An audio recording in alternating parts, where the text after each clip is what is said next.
What's up, good people? I'm Prof. Welcome to Prof Daily. If you are new and you haven't already, please subscribe. Uzalo Khathaza in real life.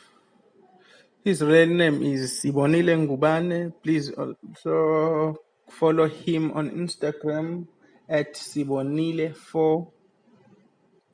He's 47 years old. He's a member of Nazareth Baptist Church, also known as Shembe Church. He was born in Macambini near Mandeni in KZN. He's been acting and performing since 1993. He made his TV debut in 2017 on Mzansi Magic Isibaya before joining Uzalo.